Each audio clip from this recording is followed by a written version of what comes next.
国再有4名将军传出事了。日本上将揭秘习近平最大的弱点。地震之后，北京地下传出了爆炸的声响。福克斯评论员解读川普国安泄密风波。日本和韩国遭遇恐怖山火，规模空前。真江村曾高呼支持统一，遭到小粉红的怒呛。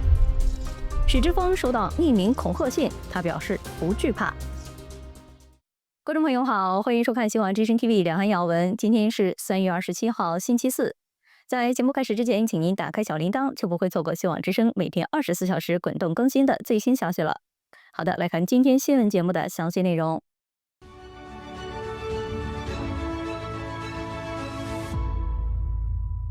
原中国媒体人赵兰健26号再次爆料说，中共又有军政高层落马，党内的内斗已经白热化。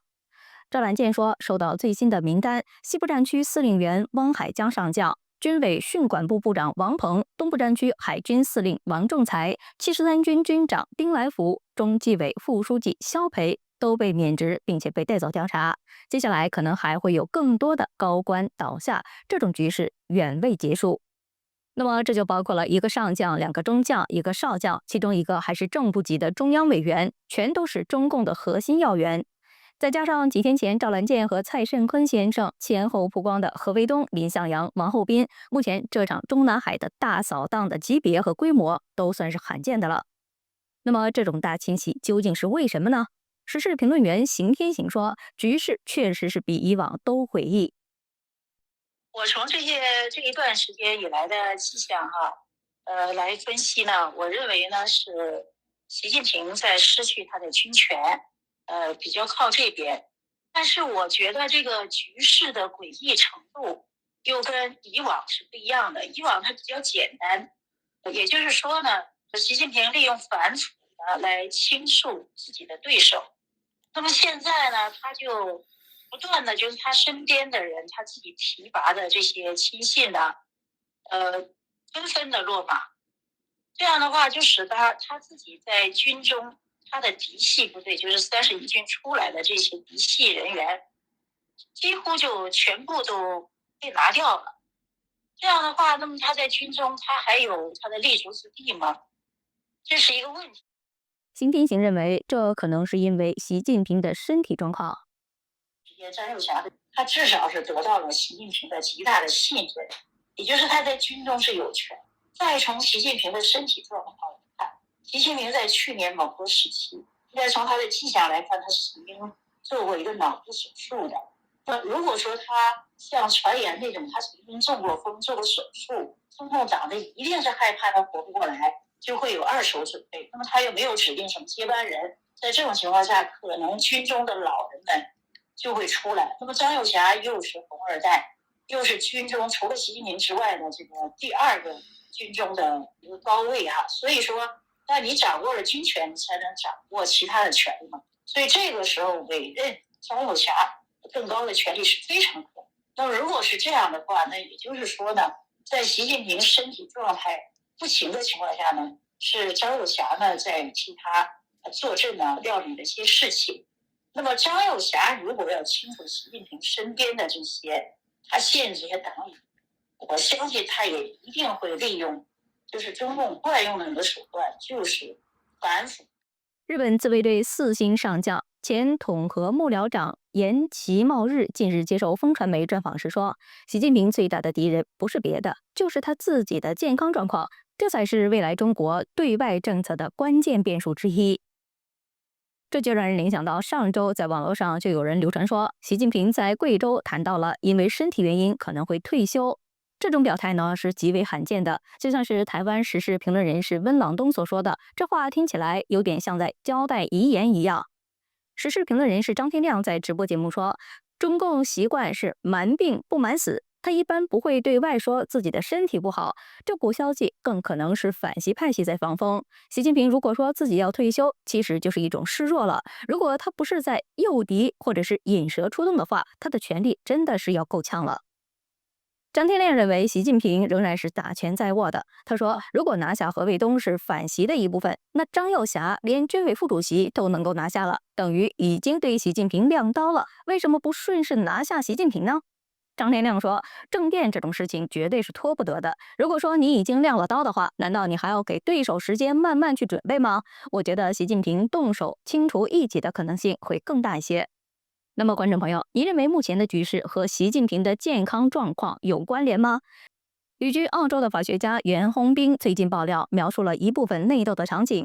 在台湾的赖清德总统推出了因应中共威胁的国安17条措施之后，一批围绕在邓朴方和陈元周围的红二代立刻聚会碰头，提出应趁着这个机会敦促习近平对台湾动武，他们就能够趁机搞宫廷政变，打掉习近平。中共的特务系统马上就把这次密会报告给了习近平，习近平于是让马仔陈一新赶制出一篇文章，就是前一段时间引发热议的《汉朝经济兴衰与国家安全启示录》。习近平借这篇文章表示，暂时不对赖清德的讲话做出反应，原因是为了发展经济，为了发展民生。或许呢，这也能够解释中共这种怪现象，也就是红二代能想到利用战争的机会来夺权，显然是在军中有自己的人马。也许这让习近平意识到还没有彻底的清除军中的威胁，所以干脆掀起大整肃。但是无论如何，接下来有2大重要的场合让外界观察中共的政坛，一个就是4中全会，另一个就是5中全会。时事评论人士李牧阳26号在节目中说，看到中共这场大清洗，他刚还在说可能要揭盖子了，接着就在网上看到了一个传言说4中全会可能会在8月8号召开。李牧阳说，是不是这个时间呢？现在还不能够确定。如果是的话，搞不好就是中共官宣习近平退位的时间了。时评人士兰树认为，目前的震荡其实呢和5中全会是有关的。到下半年中共5中全会的召开，大概还有6个月的时间。中国的经济正在不断的下行，而在外交上与西方的对立日益严峻。习近平本人面对着来自党内和中国社会的巨大的压力，可以说他自顾不暇。体制内所有的反习势力也好，或者说习近平派系之内的各个小的派系也好，都在尽量的向前抢出，争取抢占一个有利的位置，以便于在今年下半年的5中全会上为自己的派系获取最大的利益。这就是我们目前现在所看到的这种中共的内斗进入全面的白热化的一个最主要的原因。以上是希望之声记者潘翔、韩梅的采访报道。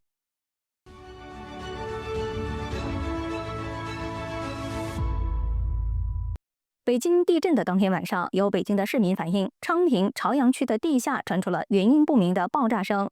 网传一段视频当中，26号的傍晚，在北京昌平区北七江一带，一位男士在街边遛狗时，听到了地下传出一声爆炸的声音。他立刻录制视频，并且描述说，听起来很像是乌克兰战争当中的炮弹声，咚的一声巨响。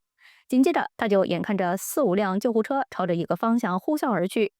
他惊呼：“哎呀，这么严重吗？”这些消防车和救护车都开进了一条漆黑的小路。这位男士描述说，一眼看上去没有任何的建筑物，好奇怪呀，荒郊野外为什么会有爆炸呢？另外，在北京朝阳区也有人录制视频说，从早上开始一直在爆响，声音听起来和昌平区的很相似。在这原因不明的爆炸之前，一场4.2级的地震刚刚袭击了北京。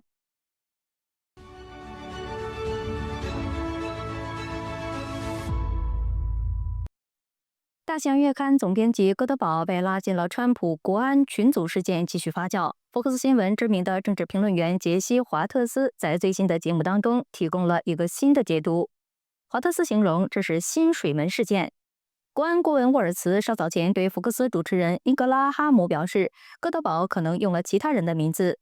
沃尔茨说，那个名字看起来像是其他人，我们现在要弄清楚他是有意这么做的，还是其他技术手段导致的。华特斯在26号的节目当中引用了这段采访视频。华特斯说，像戈德堡这样的记者，有时候会用一个假名字加上自己的手机号码来欺骗政客。华特斯说，戈德堡就是那个说川普不想为阵亡美军的将士葬礼付费的人，还捏造说埋葬一个墨西哥人不用6万，这些报道都是谎言。华特斯也认为，哥德堡等了1个星期，直到部分官员要到国会作证的前夜才爆出这个大新闻，是有意为之的炸弹新闻。华特斯一贯持保守派的立场，支持川普政府，哥德堡正好相反。其他媒体也不会言，哥德堡一直是看川普不顺眼的。美国广播公司 ABC 说，在哥德堡的带领之下，大西洋月刊在2016年大选当中公开支持希拉里·克林顿，而不是川普。这本杂志创立168年，只发表过3次支持总统参选人的声明，这次就是其中之一。也是哥德堡在去年大选前2周公开表示，川普需要希特勒那种将军。目前，这个聊天群组中超过1半的人已经被请到国会作证。中情局局长约翰·拉特克里夫说，是拜登政府授权使用 Signal 通讯的。国会参议院情报委员会主席汤姆·科顿在接受福克斯采访时证实了这个说法。这件事情还在调查当中，沃尔茨已经请马斯克帮忙，他也在26号表示自己要负全责。那么对于这起事件，观众朋友您怎么看待呢？您认为错误的源头是什么呢？您是否认同沃尔茨这一方迄今的处理手法？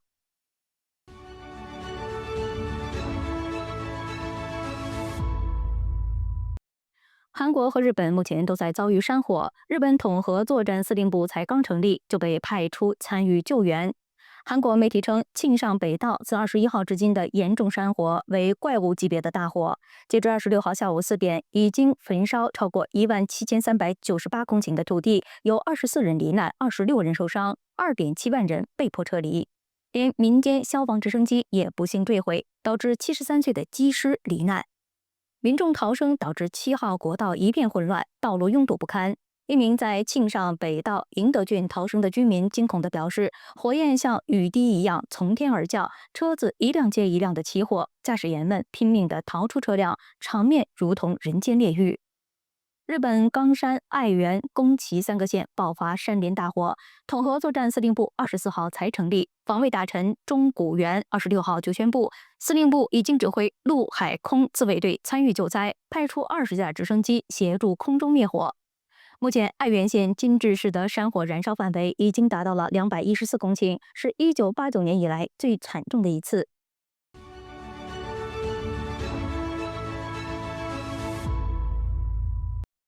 台湾国民党议员詹江村一再声援中配网红亚亚，因此引发关注。网友挖出詹江村曾在社交媒体表示支持统一，却意外地被中共国的小粉红炮轰。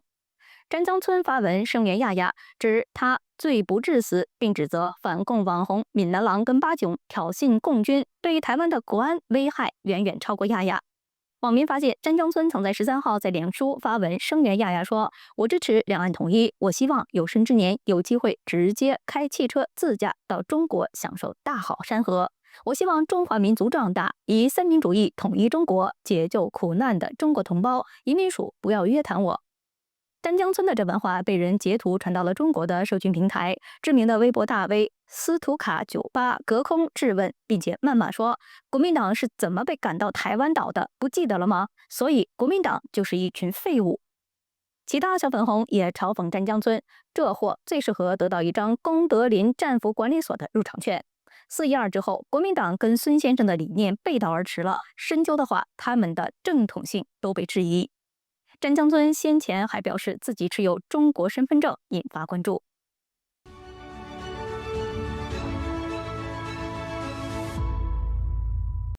澳洲职业律师、香港前立法会议员许志峰25号在脸书上表示，自己工作的律师楼收到了由香港寄出的航空信，指许志峰触犯港版国安法，并且诬陷他获得了300万澳元的犯罪财产。任何人将他带回香港或交给澳洲的联邦警察，都可以获得100万港元的悬赏。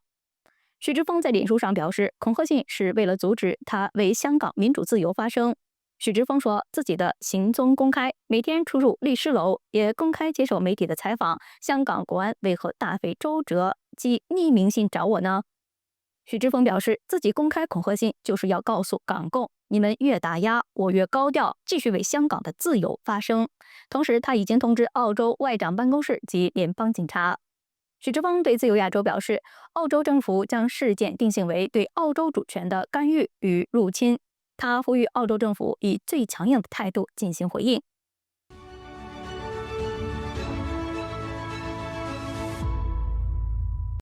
以上就是今天的新闻节目内容。对于今天的话题，您有什么样的看法？可以在留言区和我们聊一聊。希望之声 TV 的下一档节目是财经早报节目，请您记得收看，也请您要记得点赞、订阅希望之声 TV 频道。我们下期再见。